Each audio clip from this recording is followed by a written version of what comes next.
subscribe, like, and share. Terima kasih. Assalamualaikum warahmatullahi wabarakatuh. Waalaikumsalam warahmatullahi wabarakatuh. Bismillahirrahmanirrahim. Alhamdulillahi rabbil alamin.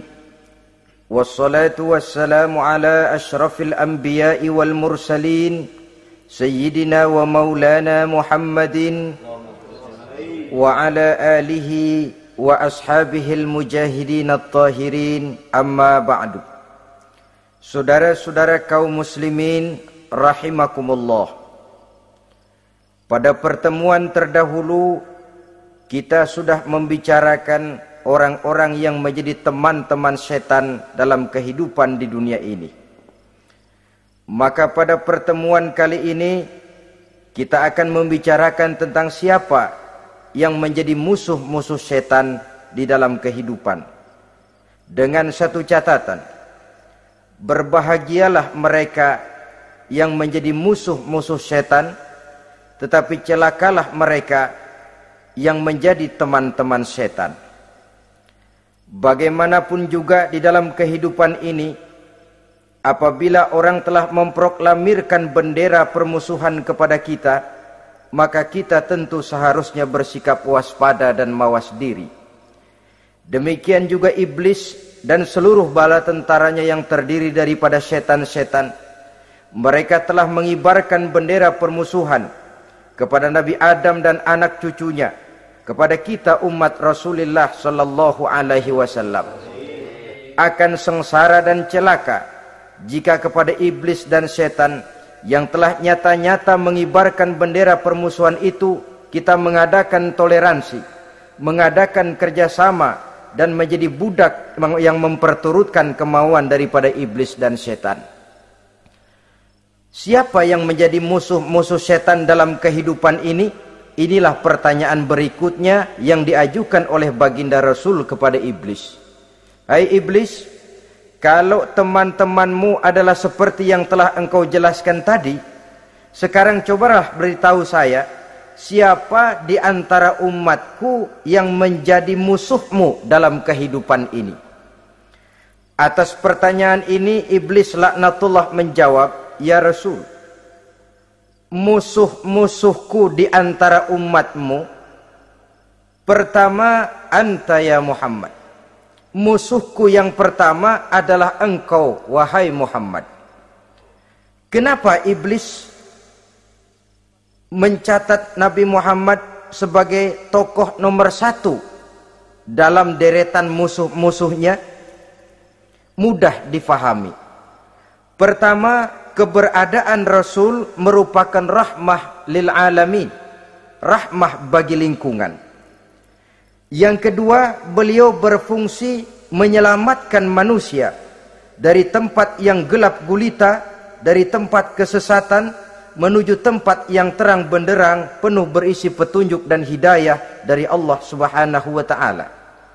Maka menurut iblis, inilah manusia perintang pertama atas segala daya dan usahanya menggelincirkan manusia ke jalan yang dimurkai oleh Allah Subhanahu wa taala. Kalau kita baca sejarah, risalah yang dibawa oleh Nabi Muhammad ini memang merupakan risalah yang membawa rahmah bagi alam sekitarnya. Ada sedikit perbedaan dengan risalah-risalah sebelum beliau. Sepertinya risalah yang dibawa oleh para rasul terdahulu itu mempunyai efek yang langsung pada kehidupan di dunia ini. Nabi Nuh misalnya menyampaikan agama. Hai umatku, ini agama. Umat menentang, turun banjir yang menenggelamkan orang-orang kafir. Azab diturunkan pada waktu itu juga, pada saat nabinya masih hidup. Jadi azabnya itu jenis cash, kontan. Nabi Soleh, hai umatku, ini agama. Mereka menolak, turun gempa bumi yang amat hebat menggulung orang-orang kufur. Nabi Musa, hai umatku, ini agama. Mereka menolak, sebagian ditenggelamkan di Lautan Merah, sementara sebagian lain dikutuk menjadi monyet-monyet yang hina seperti diceritakan dalam Al-Qur'anul Karim. Lain dengan Rasulullah sallallahu alaihi wasallam. Bagaimanapun kurang ajarnya umat yang dihadapi oleh beliau, bagaimanapun menentangnya jamaah yang dihadapi oleh beliau, azab tidak turun sepanjang beliau masih hidup. Ini merupakan jaminan dari Allah, wa ma kana Allahu liyu'azzibahum wa anta fihim. Allah sama sekali tidak akan menurunkan azab selama engkau wahai Muhammad masih hidup di tengah-tengah umatmu. Jadi keberadaan Nabi Muhammad merupakan jaminan keselamatan bagi umatnya. Selama beliau masih hidup, azab tidak turun bagaimanapun kurang ajarnya umat. Di sini sedikit bedanya dengan nabi-nabi terdahulu. Juga perbedaan dalam pola dakwah. Nabi Nuh ketika dakwahnya ditolak oleh umat, keluar doanya meminta umatnya ditenggelamkan. Tetapi Nabi kita ketika dilontari batu oleh umat, malah beliau mendoakan umatnya agar memperoleh hidayah. Oleh sikap yang semacam ini, wajar lalu iblis menganggap Nabi Muhammad sebagai musuh ranking pertama. Yang kedua, siapa musuhmu di antara umatku? Yang kedua kata iblis, musuhku Muhammad imamun adil. Pemimpin yang adil. Itu yang akan menjadi musuhku di dunia ini. Putus asa iblis menghadapi pemimpin yang adil. Tipu dayanya tidak terkena. Segala tingkah polanya tidak diperturutkan. Imam yang adil, pemimpin yang adil merupakan musuh daripada iblis laknatullah alaih. Apa sebabnya? Karena pemimpin yang adil mempunyai dampak dalam kehidupan di dunia ini. Melindungi orang banyak, menenteramkan orang banyak. Makin aman, tentram, tenang situasi dan kondisi, makin mudah orang melaksanakan ibadah. Makin tekun orang melaksanakan ibadah, makin dekat dia dengan Allah. Makin dekat manusia dengan Allah, makin jauh dia dari iblis. Sebab dua hal ini selalu kontradiktif. Jika kita jauh dari Allah, tentu dekat dengan iblis. Jika kita jauh dari iblis, harus dekat tentu dengan Allah. Dan begitu selanjutnya. Dalam kaitannya dengan kehidupan kita sekarang, saudara-saudara, disinilah perlunya mempersiapkan manusia. Membangun manusia itu jauh lebih sulit daripada membangun jembatan. Membangun manusia itu lebih sulit daripada membangun gedung-gedung bertingkat. Termasuk membangun dan mempersiapkan calon-calon pemimpin yang adil di masa yang akan datang. Membangun jembatan penting. Tapi lebih penting daripada membangun jembatan adalah membangun manusia yang bikin jembatan. Sebab kalau manusia yang bikin jembatan tidak dibangun lebih dahulu, saya khawatir jembatannya nanti habis dimakan oleh yang bangun jembatan. Mengaspal jalan raya penting. Lebih penting dari mengaspal jalan raya, membangun manusia yang mengaspal jalan itu. Sebab kalau manusia yang mengaspal jalan bermental rusak dan bejat, saya khawatir jalan belum selesai, aspalnya habis dimakan oleh yang ngaspal. Inilah pentingnya membangun manusia pembangunan.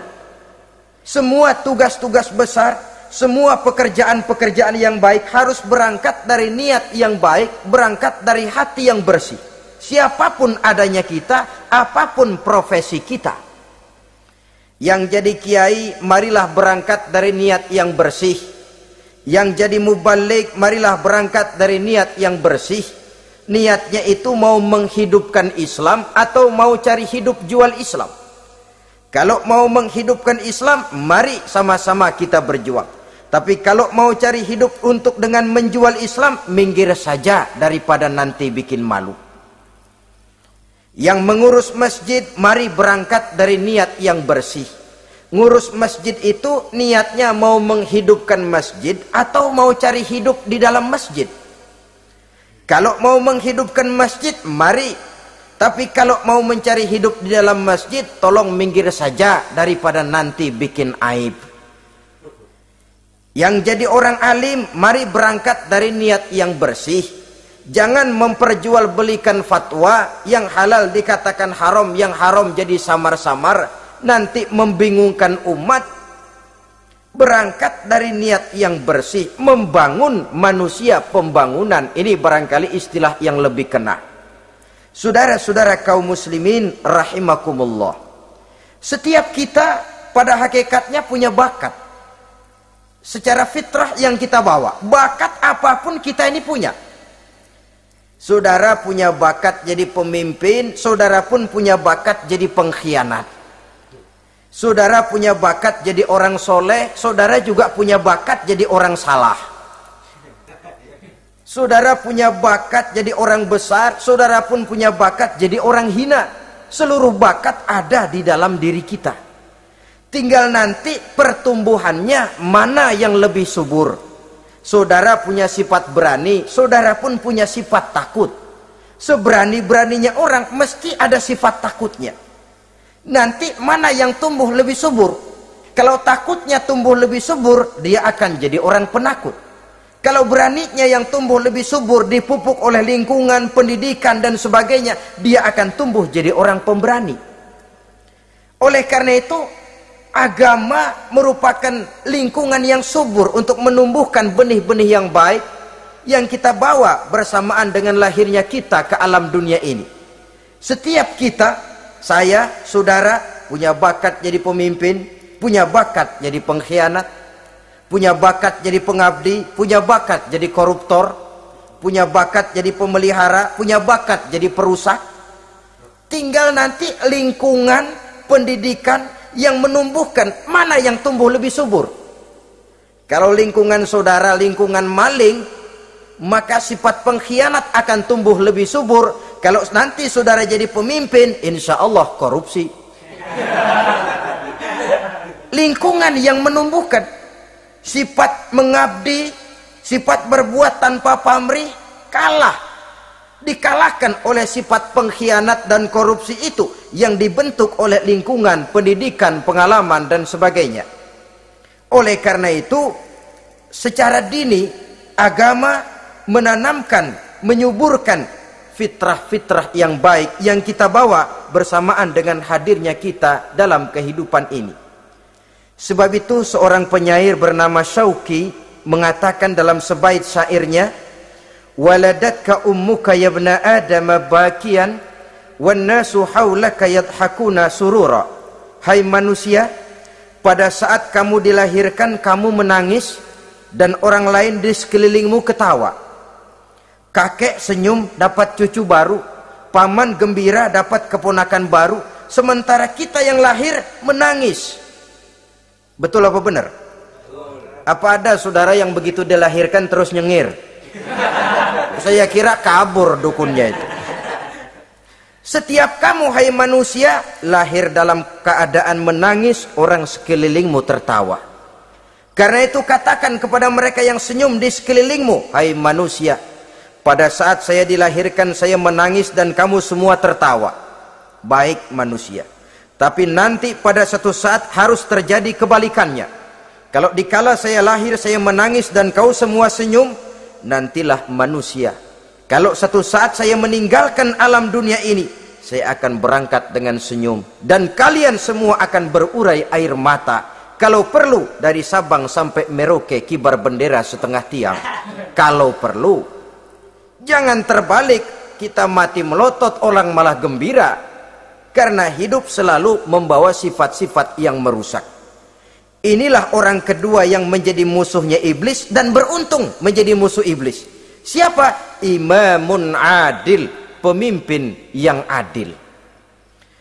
Saudara-saudara kaum muslimin rahimakumullah. Yang ketiga musuh iblis, ghaniyun mutawadhi, orang kaya yang rendah hati, orang kaya yang tidak sombong. Kaya apa saja, baik kaya oleh karena ilmu, orang yang kaya karena ilmu disebut orang alim. Baik kaya karena materi, orang kaya karena materi dinamakan hartawan. Baik kaya karena kedudukan, orang yang kaya karena kedudukan dinamakan pejabat. Orang kaya yang rendah hati itu musuh iblis. Beruntung dia menjadi musuh iblis. Iblis tidak senang ada orang kaya tidak sombong. Tapi iblis paling senang kalau ada orang kaya sombong. Lebih senang lagi iblis kalau ada orang miskin sombong. Masya Allah. Orang kaya sombong, walaupun iblis senang, orang masih bilang pantas aja dia sombong, kaya apaan aja punya. Udah miskin sombong, kira-kira yang disombongin apaan? Dalam segala bentuknya sombong ini Allah tidak senang, tapi iblis senang. Kenapa? Karena sponsor sombong iblis. Kan yang pertama kali sombong iblis toh. Ketika disuruh sujud kepada Nabi Adam, dia nggak mau. Ini kesombongan pertama yang terjadi dalam sejarah. Ketika ditanya, kenapa kau tidak mau sujud iblis? Ah, saya kan dibikin dari api, Adam dari tanah. I am the best. Saya lebih hebat daripada iblis, daripada Adam. Adam baru kemarin dibikin, saya sudah lama.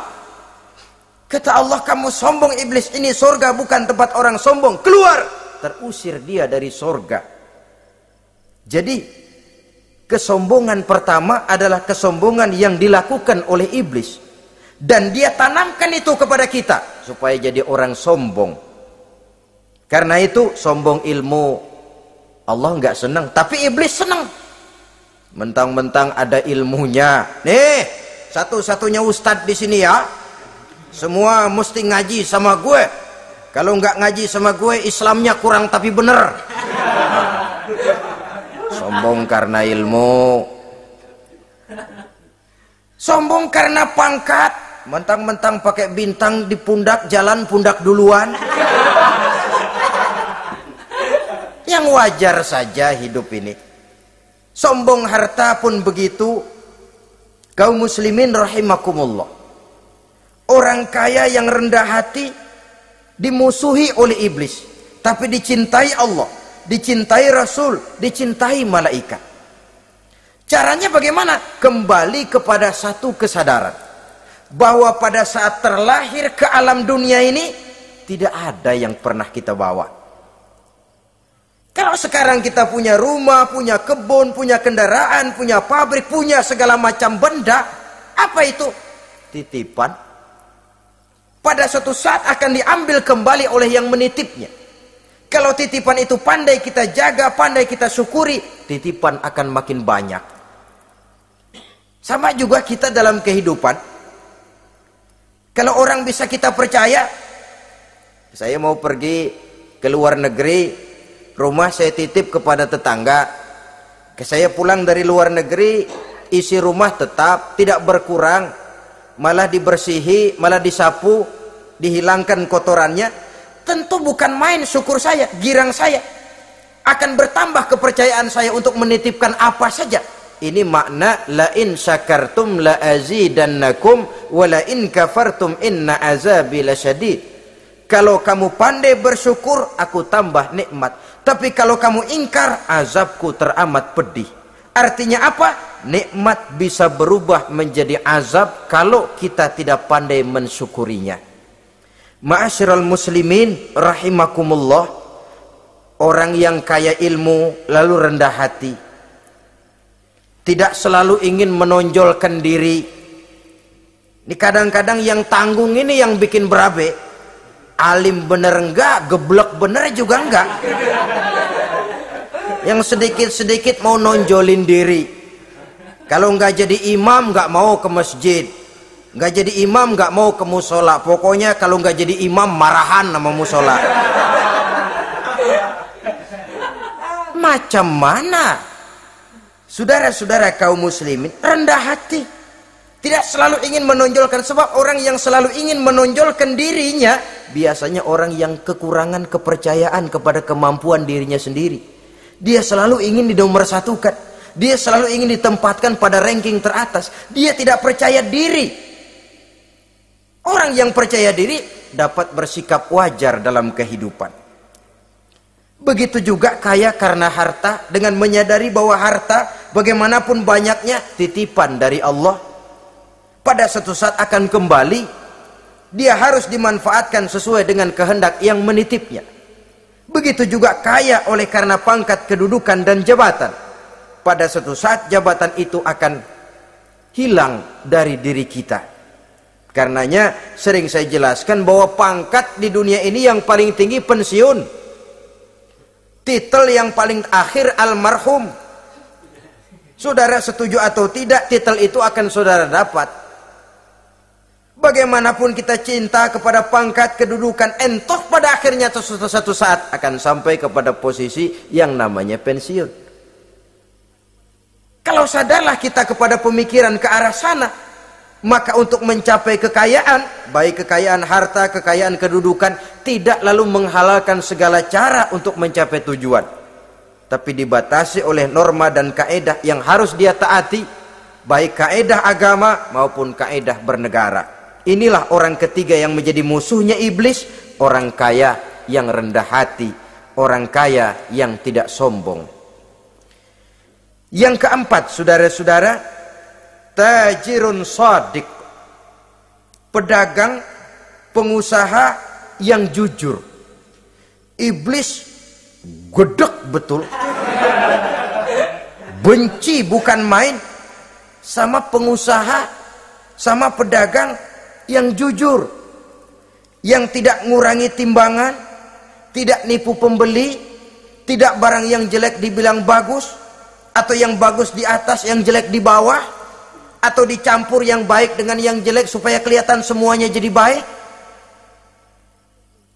Semua orang ingin untung, tidak ada kecuali siapapun orangnya, dan itu wajar. Setiap manusia ingin mendapat keuntungan, kalau perlu dengan modal minimal mencapai keuntungan maksimal, seperti yang diajarkan oleh teori ekonomi.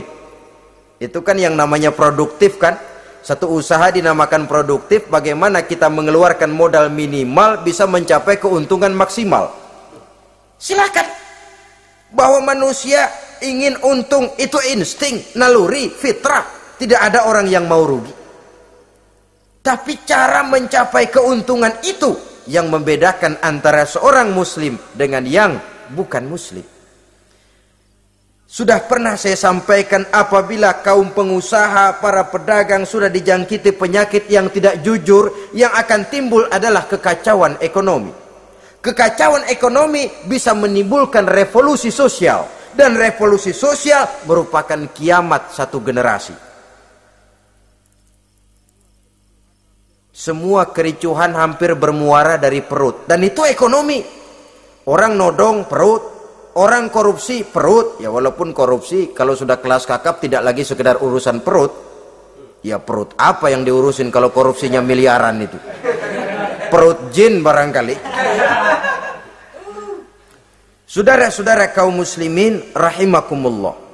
Oleh karena itu, pedagang yang jujur, pengusaha yang jujur, ini merupakan musuh iblis. Iblis tidak senang kalau ada pengusaha yang jujur. Iblis tidak senang kalau ada pedagang yang jujur. Tapi iblis akan tepuk tangan kalau pedagang sudah selingkuh, kalau pengusaha sudah nipu. Ada orang bilang, sekarang mah kalau jujur-jujur bener nggak makan apa-apa dong kita. Sebab katanya jangan lagi nyari yang halal, sekarang ini yang haram aja seret. Rupanya sering masang undian nggak pernah kena. Lalu bilang jangan yang halal, yang haram aja nggak kena-kena katanya. Sebenarnya bukan itu masalahnya, saudara-saudara. Bukan itu masalahnya. Masalahnya ialah bahwa kejujuran membawa keberkahan. Ini kalau kita berpikir dengan kacamata agama. Keberkahan merupakan sumber ketenangan. Dan ketenangan ini tidak bisa dibeli dengan materi yang bagaimanapun banyaknya. Walaupun kita punya percetakan duit, ketenangan itu nggak bisa dibeli. Jangankan cuma punya duit banyak, percetakan duit saudara punya, mau membeli ketenangan yang berasal dari keberkahan, sulit. Jadi kejujuran membawa keberkahan, keberkahan membawa ketenangan. Jangan macam dulu tukang sol sepatu. Ditanya oleh temannya, "Bang, ngesol satu hari dapat berapa?" 200 rupiah. Sembayang enggak? Enggak. Islam? Islam, kalau Islam mah. Kata temannya, "Sembayang dah, kali aja besok dapat rezeki lebih banyak." Yang benar, iya, sebab kalau orang sholat itu Allah dekat, nanti rezekinya ditambah. Beneran? Bener. Subuh sembayang dia, habis sembayang sarapan berangkat ke tempat dia ngesol, mangkal. Dari pagi sampai jam 11 belum ada juga yang ngesol.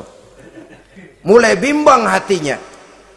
Katanya kalau sembayang rezeki tambah, tadi sembayang subuh sampai gini hari belum ada yang ngesol. Cobaan kali, sabar. Datang sholat zuhur, habis zuhur nunggu lagi, belum juga ada yang datang ngesol. Udah mau pulang hampir maghrib, baru datang satu orang, dan ini sendal jepit putus.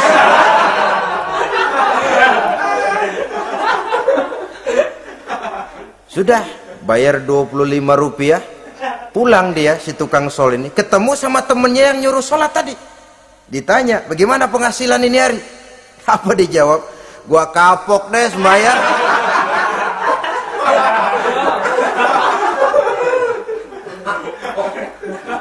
Kemarin nggak sembahyang dapat 200, sekarang begitu sembahyang jigo.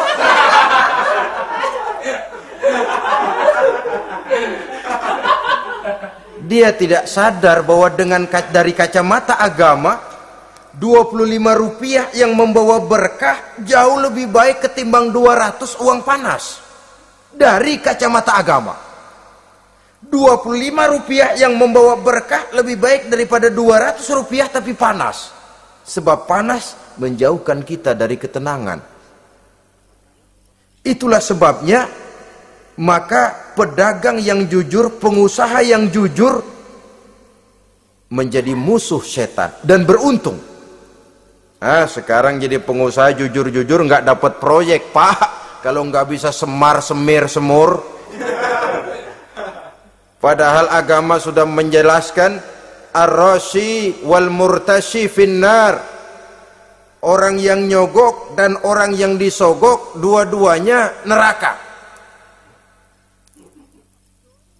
Kenapa? Join termasuk ta'awanu 'alal ismi wal udwan. Bertolong-tolongan dalam berbuat dosa dan kesalahan. Kalau hadiah, lain hadiah. Kalau sedekah, lain sedekah. Tapi yang namanya semir, suap, ar-rashi wal murtashi finnar. Saudara-saudara kaum muslimin rahimakumullah. Jadi pedagang yang jujur, pengusaha yang jujur merupakan salah satu roda perekonomian. Kegoncangan ekonomi akan menimbulkan dampak sosial yang sangat luas dan kompleks. Yang pada giliran puncaknya, dampak paling negatifnya, dia sanggup menggerakkan terjadinya revolusi sosial. Bukankah sebagian besar gerak hidup manusia dimotivasi oleh keinginan untuk mempertahankan kelangsungan hidup? Dan kelangsungan hidup artinya mulut. Mulut itu artinya perut, dan itu artinya makan. Setelah itu mungkin baru pangan, baru sandang, baru dia berpikir pakaian dan sebagainya. Jadi karena dia merupakan penggerak roda ekonomi, pedagang yang jujur, pengusaha yang jujur mutlak diperlukan dalam kehidupan ini. Sebab sekali lagi, kejujuran akan membawa keberkahan, keberkahan memberikan ketenangan dalam kehidupan.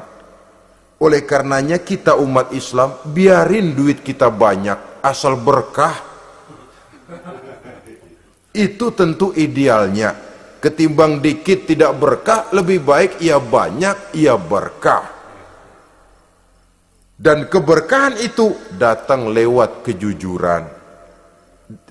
Kejujuran ini sudah dicontohkan oleh Rasul pada saat beliau berniaga ke negeri Syam dikala berumur 9 tahun, bahkan dikala berumur 25 tahun seketika membawa dagangan Sayyidatuna Khadijah yang kelak jadi istri beliau. Saudara-saudara, kita maklum bahwa solat merupakan sarana yang paling efektif untuk mendekatkan manusia kepada Allah. Makin dekat manusia dengan Allah, makin tidak senang iblis dan setan. Karena itu segala macam cara mereka berusaha mengaduk-ngaduk solat kita. Dan sesungguhnya, jikalau kita mengerjakan solat, itu kan targetnya cuma 2. Pertama, agar solat kita itu sah.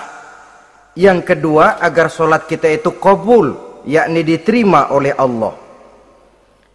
Kalau soal sah dan tidak, ukurannya gampang.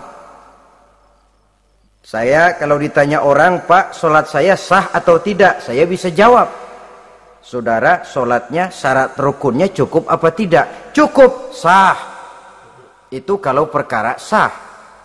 Tapi kalau sudah perkara qabul, Pak, solat saya diterima atau tidak oleh Allah? Ini saya tidak bisa jawab. Kenapa? Soal qabul mencakup masalah batin. Cuma ukuran logikanya, kalau syarat rukun cukup, insya Allah qabul. Saudara-saudara kaum muslimin rahimakumullah. Oleh karenanya, pada saat kita sholat, iblis, setan datang dari segala macam penjuru supaya kita kehilangan rasa khusyuk. Apalagi kalau kita jadi imam yang gerak kita, bacaan kita dilihat, didengar, disaksikan oleh orang banyak. Digodanya gerakan kita, dibolak-baliknya hati kita supaya di dalam sholat itu banyak yang kita ingat, hal-hal yang tidak ada hubungannya dengan sholat. Kadang-kadang belum sholat kita ribut nyari pulpen. Enggak ketemu, begitu takbir ingat pulpen di atas lemari. Mulai goncang lagi niat kita sholat. Kadang-kadang kalau hati tidak bisa dipermainkan, iblis berbisik lagi. Gerakan kita dalam sholat tidak mencerminkan kekhusyuan. Kalau gerak juga ternyata masih bisa khusyuk, bacaan kita dibuatnya kita seperti dikejar-kejar waktu. Sholat Isya misalnya, dengan cara kilat khusus, super singkat. Saya katakan tadi, apalagi kalau kita jadi imam, iblis mudah mendatangkan penyakit riya. Karena mengimami orang banyak, lalu supaya dikira alim, dibuatlah sholatnya itu mantep-mantep. Surahnya dicari yang panjang-panjang. Paling pendek sabihis sama wadduha. Tapi kalau sudah sholat sendirian, cukup inna a'toinakal kautsar sama kul huwallahu ahad. Kayaknya khusyuk bukan main. Kalau imam, bahasanya dipaseh-pasehin kayak orang 16 tahun di Mekah. Usolli fardhol maghribi salah sarokaatin. Saudara-saudara kaum muslimin yang berbahagia, oleh karena solat merupakan sarana yang paling efektif untuk mendekatkan diri dengan Allah, maka orang yang khusyuk di dalam solatnya merupakan musuh utama daripada iblis. Sekarang bagaimana bisa khusyuk caranya? Kalau khusyuk 100%, rasa-rasanya sulit. Untuk sampai ke arah sana orang memerlukan tahapan. Kepada Imam Ali karramallahu wajhah, baginda Nabi pernah memberikan satu tes. Ali, saya ya Rasul, kalau kau bisa sholat 2 rakaat saja dengan khusyuk, aku kasih hadiah sorban.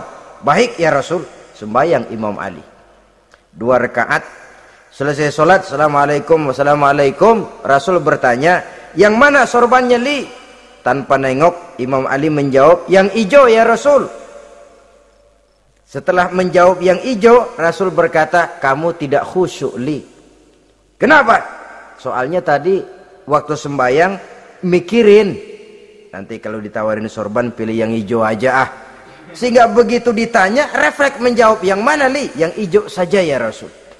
Oleh karena itu menurut Al-Imam Nawawi, pada tingkatan yang paling sederhana sudah sampai ke tingkat khusyuk asal pada waktu takbiratul ihram ingat kepada Allah. Tapi jangan lupa itu tangga pertama. Jangan ada fatwa begini lalu aman. Yang penting kan takbirnya ingat Tuhan, belasononya mau kemana kek. Bukan itu. Itu pada tingkatan pertama sudah sah dipandang khusyuk solatnya orang awam asal pada waktu takbiratul ihram dia ingat kepada Allah. Tetapi harus terus berusaha agar sepanjang solat dia ingat kepada Allah. Caranya bagaimana? Pertama, menanamkan diri bahwa pada saat kita sedang mengerjakan solat yang lain tidak ada kecuali Allah. Yang kedua, berusaha memahami apa yang kita baca. Sehingga pada saat kita sujud, subhana rabbiyal a'la wa bihamdih, terbayang kemahasucian Allah, kemahatinggian Allah. Sehingga hati tidak mengembara, mulut berucap, hati mengikuti apa yang diucapkan. Yang kadang-kadang membuat hati kita jalan-jalan, badan di masjid, badan takbir, badan ruku, tapi hati di pasar, hati di kantor, hati di pabrik. Karena yang kita ucapkan tidak berakar di hati. Yang kita baca kita nggak tahu artinya. Sangat boleh jadi hati lalu mengembara kemana-mana. Jadi untuk menopang kekhusyuan ini, cara yang paling efektif, pertama, tidak ada yang lain pada waktu kita sholat kecuali Allah. Yang kedua, berusaha memahami apa yang kita baca. Dikala kita sujud dikala kita duduk di antara dua sujud, Rabbighfirli, ya Allah ampuni dosa saya, warhamni, kasihani saya, dan selanjutnya. Mulut membaca, hati mengikuti. Dengan mengikuti, hati tidak terlalu mengembara, ada tempat dia kembali. Saudara-saudara kaum muslimin rahimakumullah. Itu yang kelima.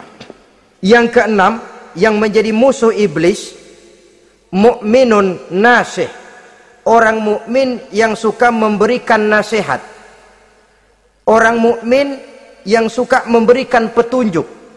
Termasuk juru-juru dakwah, para mubaligh itu merupakan musuh utama iblis. Kenapa? Tiap hari iblis kampanye. Tiap hari iblis mengajak dengan segala macam cara yang kalau perlu dia berikan kamuflase. Dia berikan fata morgana. Kalau perlu yang haram dia bungkus dengan merek halal. Kalau perlu kejahatan dia bungkus dengan baju kebajikan. Istilahnya racun diberi merek madu. Dan itu wajar. Cuma kita tentu harus punya filter, daya saring positif agar tidak salah pilih. Karena iblis ini pintar betul. Kalau kita khusyuk dalam sholat, dia tanamkan kepada kita misalnya seperti tadi itu. Sholatmu memang hebat, khusyuk. Di kampung ini tidak ada orang yang sholatnya seperti kamu. Tertanam itu dalam hati kita, timbul ujub. Akhirnya, iya, gue lihat-lihat di kampus ini kagak ada yang sembayangnya kayak gua. Nah, sudah masuk iblis. Jadi dia pandai mengikuti gerak hati dan irama denyut jantung manusia ini. Kemana kecenderungan manusia, ke situ dia masuk. Pendeknya iblis itu ibarat tukang joget, dia ngerti bener irama kendang. Saudara-saudara kaum muslimin rahimakumullah. Termasuk juru-juru dakwah, para mubaligh, orang yang suka memberikan nasihat ini. Mereka memberikan filter kepada umat, kepada jamaah, jangan sampai salah pilih. Dan iblis menyesatkan kita supaya kita salah pilih. Satu contoh ringan. Kalau di depan saudara ada dua buah gelas, yang segelas isinya jamu, yang segelas sirup. Kira-kira saudara minum yang mana? Jamu. Jamu apa sirup? Jamu. Sirup apa jamu? Jamu. Orang yang pikirannya panjang, dia pasti minum jamu. Pahit memang, getir memang, tapi besok badan sehat, tenaga kuat, gairah kerja ada, kreativitas timbul, semangat menghadapi kehidupan tumbuh. Orang mukmin, orang yang berpandangan jauh ke depan. Pandangannya panjang. Panjang kemana? Tidak cuma ke dunia, sampai juga dia memandang ke alam barzah, ke akhirat. Sholat itu jamu, pahit. Ngaji, hadir di majelis taklim itu jamu, pahit. Sedekah jamu, pahit. Mengeluarkan uang untuk kepentingan orang lain, enak aja minta sumbangan, datang-datang yang nyari peres keringat banding tulang gue, lu datang-datang mau minta. Yang enak ngumpulin harta lalu bakhil bin pelit alias medit. Itu jamu. Saudara hadirin yang saya muliakan, sedekah jamu pahit, puasa jamu pahit, jihad jamu pahit. Tapi nanti begitu kita meninggalkan dunia, masuk ke alam barzah, apalagi pindah ke akhirat, baru terasa, aduh nikmatnya dulu kemarin itu minum jamu, sekarang badan sehat, tenaga kuat, kerja semangat. Nikmatnya dulu saya waktu di dunia sholat, rajin ngaji, suka sodako, suka menolong orang. Sekarang terasa manfaatnya. Begitu saya berada di alam barzah, apalagi sudah dibangkitkan di padang mahsyar di akhirat nanti, terasa seluruh kebajikan yang saya kerjakan. Nah, orang yang berpikir jangka pendek, cuma ngelihat yang ada di depan hidungnya saja. Ngapain minum jamu getir, sirup nih, manis. Dia minum, dia ambil sirup, minum, manis memang pada waktu minum, tapi besok bibir jontor. Meninggalkan perintah Allah, sirup itu manis. Tidak sholat, manis. Tidak bayar zakat, sirup, manis. Tidak mau puasa, sirup, manis. Manis sekarang. Tapi nanti besok begitu masuk ke alam barzah, begitu dibangkitkan di padang mahsyar di akhirat nanti, merintih kita menahan penyesalan yang sudah tidak ada artinya lagi. Sampai-sampai penduduk mahsyar itu ada yang berkata, diceritakan dalam Quran, ya laitani kuntu turaba. Wahai celaka, kenapa kita nggak jadi tanah saja? Menyesali kejadiannya. Andai kata mereka bisa kembali ke hidup di dunia lagi, mereka akan minta kejadian yang kedua untuk berbuat baik. Tapi tentu sudah penyesalan yang tidak ada gunanya lagi. Maka saudara-saudara, emang cuman jalan duluan kecebur di sumur yang nyesel duluan. Ada orang jalan, yang paling depan kecebur di sumur, itu tuh gue nyesel duluan katanya. Nyesel duluan. Yang lain mesti nyeselnya belakangan. Saudara hadirin yang saya muliakan, nah, orang yang suka memberikan nasihat kepada orang lain dimusuhi iblis. Kenapa? Tentu nasihat yang membawa kebaikan. Iblis nggak senang betul itu. Kita nasihatin teman, udah berhenti dah, jangan pada mabok lagi. Iblis gergetan bener. Ini orang dilarang lagi. Kita nasihati teman, udah jangan masang-masang lagi dah, nggak bakalan kena, dikebohongin. Nggak ada orang jadi kaya masang judi, bangkrut malah loh. Ini kan termasuk tipu daya iblis, judi dinamain sumbangan. Itu sama saja itu, madu, racun mereknya madu. Judi dinamain sumbangan. Di belakang beca pada nyumbang. Kayak orang kaya lagunya.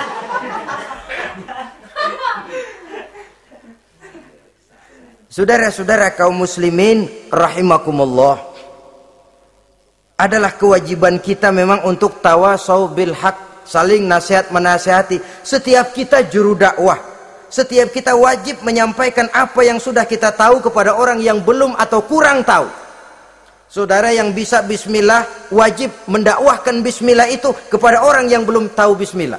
Saudara bisa Fatihah harus menyampaikan itu kepada orang yang belum bisa Fatihah. Persetan dengan orang lain. Apalagi yang cuma kerjanya ngeritik saja, lu baru bisa Fatihah doang udah ngajar. Biar aja yang diajarin gak bisa Fatihah kok. Apa masalahnya pemerataan di bidang keilmuan? Sebab memang biasa penonton itu selalu lebih pandai menilai, kayaknya lebih pintar dari yang main. Sama saja orang nonton bola ngomel melulu, padahal dia sendiri belum tentu bisa main. Dengerin orang pidato pun begitu, monten bisa, wah kalau dia yang pidato 1 jam kayak semenit. Tapi kalau si Ano tuh kita udah pegel belum juga mau berhenti. Monten bisa, coba dia suruh pidato udah 1/4 jam masih ama ba'du. Apa mau dibilang ama ba'du?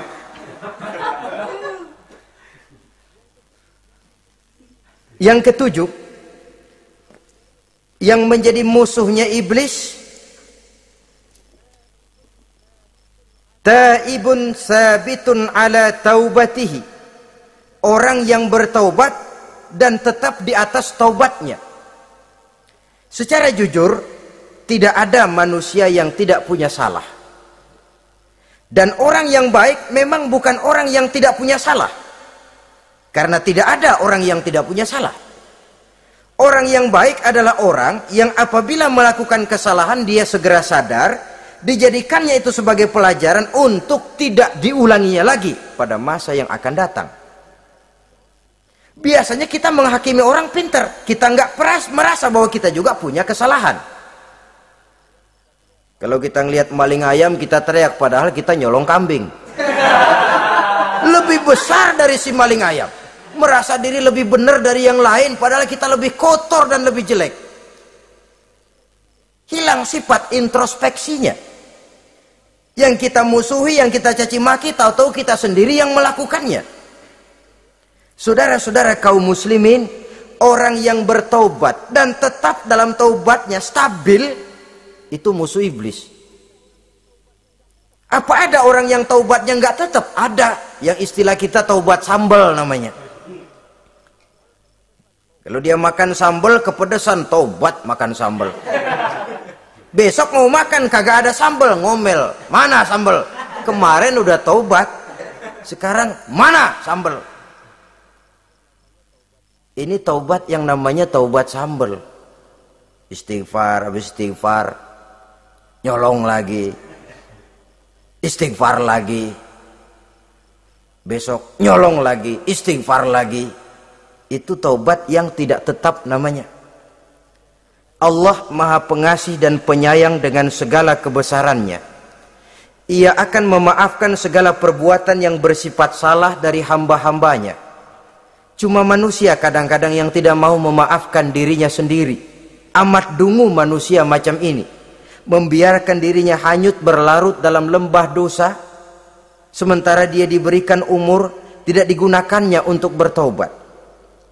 Innallaha yaqbalu taubatal abdi ma lam yugharghir. Allah senantiasa akan menerima taubat seorang hamba sepanjang nafasnya belum sampai di tenggorokan. Kalau nafas sudah sampai di tenggorokan baru berniat taubat, kasib terlambat. Kayak Fir'aun. Fir'aun itu begitu ditenggelamkan di lautan merah, udah cengap-cengap mau mampus, baru ngomong dalam sekaratnya, amantu bi Rabbi Musa wa Harun. Kalau begini mah saya juga percaya sama Tuhannya Musa.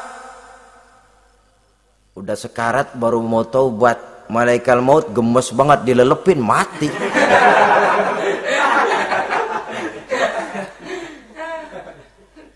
Nah, kepada adik-adik remaja, biasanya kalau sudah bicara taubat, pikiran kita, taubat mah urusan 70 tahun ke atas.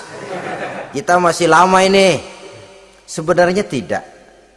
Masalah taubat adalah masalah salah dan dosa. Masalah salah dan dosa adalah masalah manusia. Sejak dia akil balik sampai ajal datang merenggut nyawa. Hidup ini tidak selalu berjalan mulus. Hidup ini tidak selalu berjalan di atas kertas putih. Kadang kita tersilap, kadang kita tersalah. Kadang situasi dan kondisi menyebabkan kita berbuat lain dari yang seharusnya. Itu kehidupan. Silih berganti. Oleh karenanya pesan Nabi, wa'at bi'i sayyi'atal hasanah. Perbuatan salah ikuti dengan kebajikan. Dosa iringi dengan taubat. Jangan nunggu.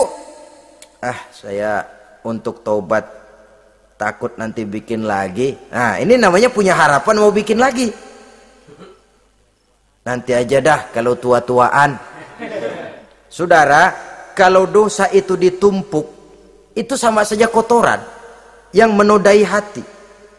Kalau kotoran nggak rajin kita bersihin, dia akan berkarat. Dan kalau sudah berkarat, sudah sulit untuk dibersihkan. Itu makna ungkapan Imamul Ghazali, hati manusia sebening kaca. Lapisan dosa yang dia kerjakan adalah debu yang menutupi jernihnya kaca. Orang yang bersih dari dosa, dekat dengan Allah, hatinya jernih seperti kaca. Dari hati yang jernih, radarnya kontak kepada Allah. Sinyalnya nyambung channelnya itu. Getarannya hebat. Wajar kalau lalu dia bisa tahu apa yang besok akan terjadi.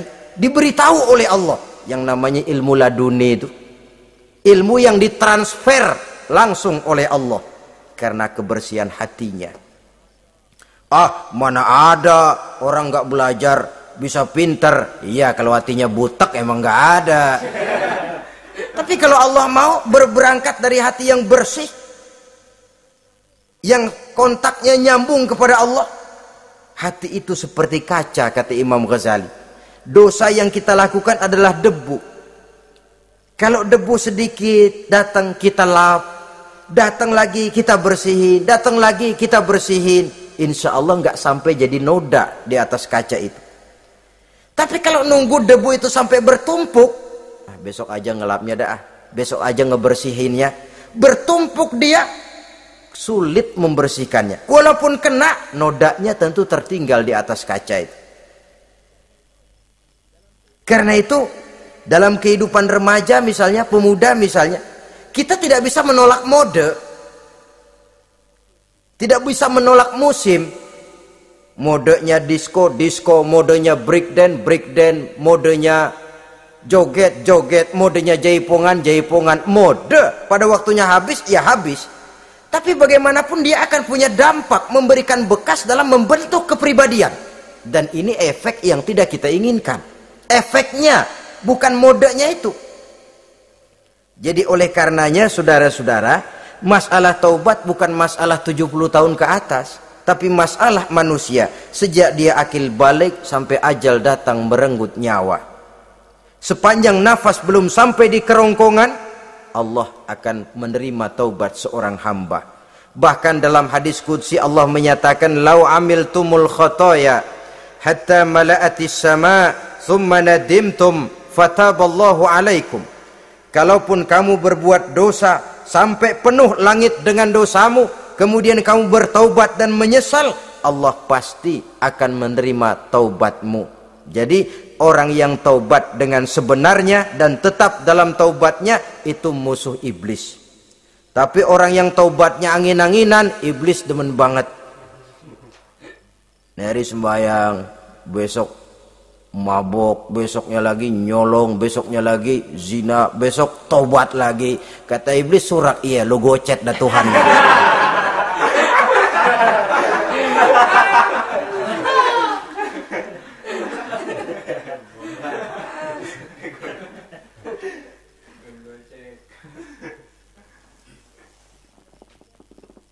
Selanjutnya, yang ke-8, musuh iblis, musuh setan, mukminun yudawi mu'alat taharah.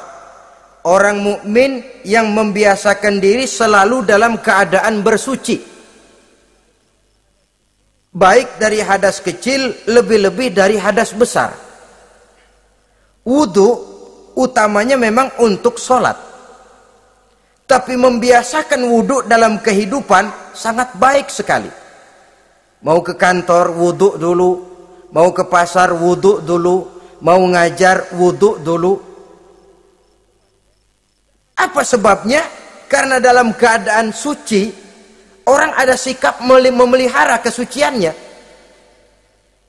Kalau kita naik PPD pagi-pagi gelantungan, kalau punya wudhu, hati-hati, kesenggol perempuan juga sayang sama wudhu. Tapi kalau nggak punya wudhu, jangan kesenggol, kita nyeruduk. Ada semacam sikap apik di dalam kehidupan ini. Karena itu biasakan wudhu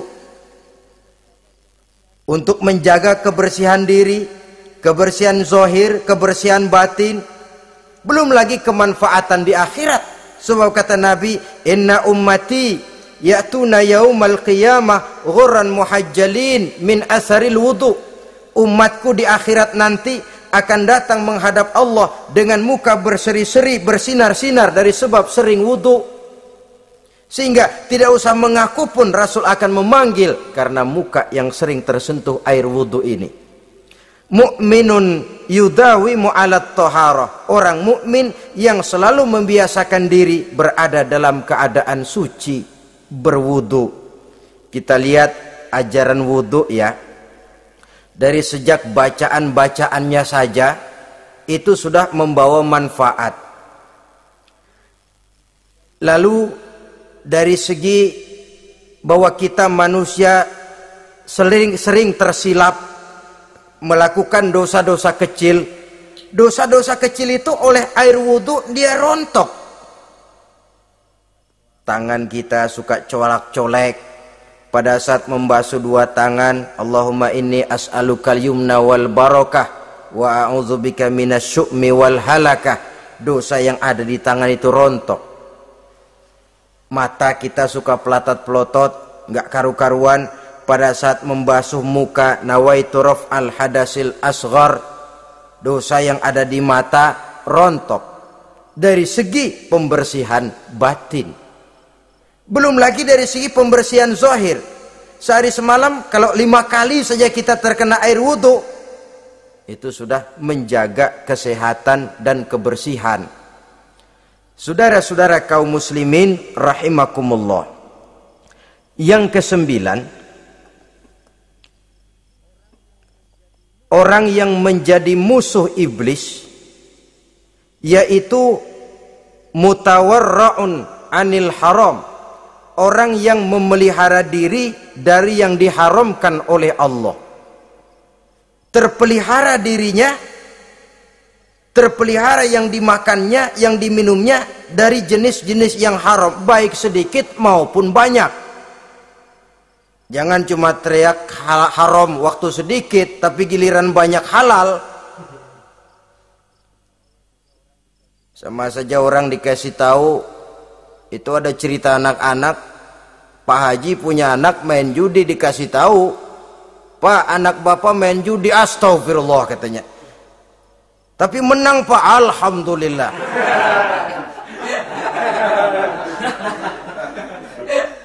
Ini kan sama saja, giliran sedikit dibilang haram karena dia nggak dapat jatah, begitu dapat banyak dan dia kecipratan jadi halal. Yang sedikit haram, banyaknya pun juga haram. Yang banyaknya haram, sedikitnya juga haram. Ada orang bilang minuman keras kalau nggak mabokkan nggak haram. Yang memabokkan banyaknya, sedikitnya tetap saja haram. Ma askaro kasiruhu faqaliluhu haramun. Apa yang banyak menyebabkan jadi mabuk, sedikitnya pun juga haram. Saudara-saudara kaum muslimin, yang ke-10 yang terakhir, musuh daripada iblis ialah mukminun rahimun, orang mukmin yang berhati pengasih, orang mukmin yang suka menyambung silaturahmi, orang mukmin yang tidak suka bertengkar, orang mukmin yang tidak suka marah-marahan. Kalaupun terpaksa marah, tidak lebih daripada 3 hari. Jadi boleh saja marah kalau alasannya tepat, tapi nggak lebih dari 3 hari. Kalau perlu bikin perjanjian, kita marah ya 3 hari. Itu limit, tidak halal kata Nabi bagi seorang muslim menjauhi saudaranya lebih dari 3 hari. Tidak halal itu artinya haram. Kita ini kadang-kadang kalau sudah marahan sama tetangga kah, sama teman kah, kadang-kadang suka berlaku perpanjangan waktu. Tidak cukup perpanjangan waktu, ditambah lagi perpanjangan generasi. Enggak cukup kita yang marah, orang lain kita sundut-sundut supaya ngikut marah lagi. Marah pakai ngundang. Kayak mafia lagunya. Udah dia marah, orang lain lagi disuruh marah. Saudara hadirin yang saya muliakan, mukmin yang punya sifat belas kasih, berhati jernih, itu musuh utama dari iblis. Tapi mukmin yang suka marah-marahan, tukang hasut dan tukang bakar, itu teman-teman iblis. Oleh karena itu, mudah-mudahan kita semua menjadi musuh iblis. Dan jangan menjadi musuh iblis. Jangan menjadi teman iblis. Sebab iblis sudah kadang memproklamirkan permusuhan. Sekali dia musuh kita, selamanya dia akan tetap menjadi musuh kita. Berusahalah untuk menjadi musuh iblis, dan jangan sekali-kali toleransi. Jangan berusaha menjadi teman iblis. Inilah yang kita bicarakan pada pertemuan ini. Mudah-mudahan ada manfaatnya. Terima kasih atas segala perhatian. Mohon maaf atas segala kekurangan. Wassalamualaikum warahmatullahi wabarakatuh. Waalaikumsalam.